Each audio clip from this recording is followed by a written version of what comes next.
கண்டித்து அதனால் மக்கள் எவ்வாறெல்லாம் பாதிக்கப்பட்டிருக்கிறார்கள் என்பதற்காக தான் ஒவ்வொரு வெள்ளிக்கிழமை தோறும் ஒவ்வொரு பகுதிகளை ஒன்றியம் நகரம் பேரூர் கழகம் என்று இங்க இருக்கின்ற மாநில நிர்வாகிகள் எல்லாம் சென்று மக்களை சந்தித்து இந்த அரசுடைய அவல நிலையையும் கடந்த ஆட்சியில் புரட்சித் தலைவர் எடப்பாடியார் செய்த சாதனைகளையும் மக்கள் மத்தியில் எடுத்துச் சொல்லிக் கொண்டு வருகிறார்கள். அதனுடைய விளைவாக தான் இன்று இந்நேரத்திலே இந்த திண்ணை பிரச்சார பொதுக்கூட்டம் நடைபெற்றுக் கொண்டிருக்கின்றது.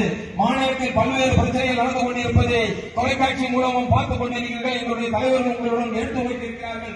அதாமண்ண நகராட்சியை பொறுத்தவரை இந்த மக்கள் விடியும் அரசு என்று நினைத்து தமிழகத்தில் முதலமைச்சர் அவர்களாக ஸ்டாலின் அவர்களை அமர்த்தினார்கள். அடுத்து பெரிய விடியும் என்று அதிராமண்டனுடைய நகராட்சியை திமுகவினுடைய களத்தில் கொடுத்தார்கள். விடிந்ததா என்றால் விடியவில்லை என்பதுதான் உண்மை.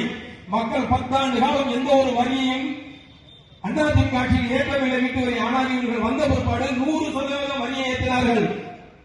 குடியிருப்புக்கு 150% வணிகத்துக்கு குடியேற்றினார்கள். அதோடு விட்டார்கள் என்றால் இல்லை, எந்த முன்னறிவிப்பு இல்லாமல் யாரையும் கேட்க வேண்டிய அவசியம் இல்லை என்று ஒவ்வொரு ஆண்டும் 6% வீட்டு வரி உயர்வை இவர்களே தனக்கு தனி மெஜாரிட்டி இருக்கிறது என்று ஒரு எண்ணத்திலே நிறைவேற்றி இருக்கிறார்கள். அதனுடைய செயல்பாடுகளும் இன்று வந்து கொண்டிருக்கின்றது. இன்னும் ஒரு விஷயம் என்னவென்றால் ஒரு நாள் தவறுனாலே அந்த வட்டி வீட்டு வரிக்கு வட்டி ஒரு நாள் தவறுனாலே 1% வட்டி. ஒரு மாதம் அடுத்த ஏப்ரல் மாதம் கட்ட வேண்டாம், மே மாதம் 2% அந்த வட்டிக்கு வட்டி கூட்டு வட்டி. ஆகவே நகராட்சி என்பது ஒரு ஃபைனான்ஸ் வட்டி கடையாகிவிட்டது. மக்களை வட்டி மேல் வட்டி போட்டு வட்டியை வதைத்துக் கொண்டிருக்கிறார். வீட்டு வரி ஒரு பக்கம், அதற்கு வட்டி ஒரு பக்கம். அதோடு மட்டும் மின்சார கட்டணங்கள் கண்ணை மூடிக்கொண்டு வருகிறது. பல வகையில் மக்களை வதைக்கின்ற வகையிலே இந்த நகராட்சியிலே திட்டங்களை கொண்டு வந்து வரி எந்த வகையில மக்களை கொள்ள முடியும், எவ்வளவு நெருக்கடி கொடுக்க முடியுமா அந்த அளவு மறைமுகமாக மக்களை மாற்றி வளைத்துக் கொண்டிருக்கிறார்கள் என்பதை நீங்கள் ஒரு நாள் சிந்தித்து பார்க்க வேண்டும். இங்க இருக்கின்ற மக்கள் ஒரு விஷயத்தை நீங்கள் தெரிந்து கொள்ள வேண்டும். வெளியே தெரியாமலே வணிகத்திலே இன்றைய தினம் நீங்கள் சாதாரணமாக ஒரு இட்லி கடையோ வீட்டிலே பெண்கள் ஒரு கடை வைத்திருப்பார்கள். இட்லி கடை இடியப்ப கடை என்று நம்ம பகுதியில் நிறைய இருக்கும்.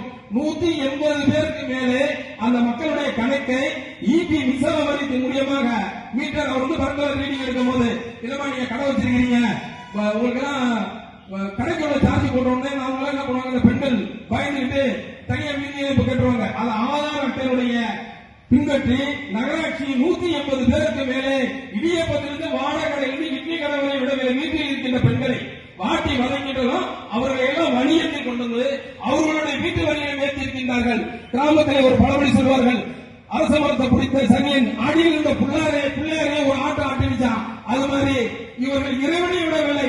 எல்லா கோயிலுக்கும் வரி, மசூதிக்கு வரி, சர்ச்சுக்கு வரி, இதெல்லாம் புதுசா போன மாசம் நடைமுறை. இவர்கள் மக்களை மட்டும் கொள்ளவில்லை, இறைவனையும் வரைக்கின்ற சக்தி படைத்தவர்கள் என்று தான் என்ற மமதையில் தனி மெஜாரிட்டி இருக்கிறது என்ற ஒரு எண்ணத்திலே செயல்பட்டுக் கொண்டிருக்கிறார்கள். இவையெல்லாம் ஒரு காலத்திலே இவையெல்லாம் நீங்கள் யாருக்கும் நடக்கிறது என்று நினைத்துக் கொண்டிருக்கிறார்கள். நடக்கின்ற ஒவ்வொரு வகையும் பாதிக்கப்படுவது இந்த ஊரிலே வாழ்கின்ற வரி கட்டியிருக்கின்ற மக்களுக்கு தான் என்பதை நீங்கள் புரிந்து கொள்ள வேண்டும். இதனால் யாரும் அறிவிச்சு ஊர் பெருசா டெவலப் ஆயிருக்காங்க இல்ல. 21 வார்டு பேராட்சி, அந்த 21 அல்வாவை துண்டு போற மாதிரி போட்டு அவர்கள் சௌகரியத்துக்கு எப்படியெல்லாம் வெற்றி பெற முடியுமோ அந்த சித்து விளையாட்டு விளையாண்டி ஜிக்சாக் மெத்தட் என்ற முறையிலே 21, 27 ஆகியிருக்காங்க. இந்த வசூல் பண்ற காசெல்லாம் பாத்தீங்கன்னா இப்ப நீங்க நகரத்தை திரும்பி பாத்தீங்கன்னா அது அலுவலகமா தெரியாது, கார் ஸ்டாண்ட் மாதிரி இருக்கும். ஏன்னா இந்த நகராட்சிக்கு 3 காரு, கமிஷனருக்கு ஒரு காரு, தலைவருக்கு ஒரு காரு, இன்ஜினியருக்கு ஒரு காரு.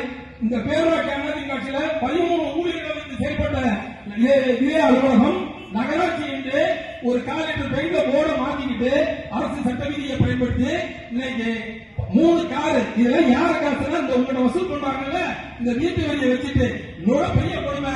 அந்த 1.5 கிலோமீட்டர் ஓடிட்டான் நகராட்சி தலைவருடைய காரு அவ்வளவு பயணம் செஞ்சிருக்கு. இதெல்லாம் இந்த டீசல் யார், அந்த டீசல் யாருக்கு உங்கள்கிட்ட வசூல் பண்ணக்கூடிய ஒவ்வொரு வரையும் காலையிலே நீங்க ஒவ்வொரு வீட்டுகளுக்குள்ள போய் பாத்தீங்கன்னாக்க அப்படியே வரிசையா 50-55 பெண்கள் வராங்க. ஒவ்வொரு வீட்டு கதவை தட்டி வரி கட்டிட்டீங்களா உங்களுக்கு எந்த வகைக்கு பாடுபடுத்த முடியுமோ அந்த அளவுக்கு பாடுபடுத்திக் கொண்டிருக்கிறார்கள். இவையெல்லாம் வரி இந்த தேர்தலை சட்டமன்ற தேர்தலில் மனதில் கொண்டு உங்களை பாதிக்காத அளவு திட்டங்களை வாரி வழங்கிய எடப்பாடியானவர்களை தமிழக முதல்வராக நீ மீண்டும் ஆக்குவதற்கு ஒத்துழைப்பு தர வேண்டும் என்று கேட்டு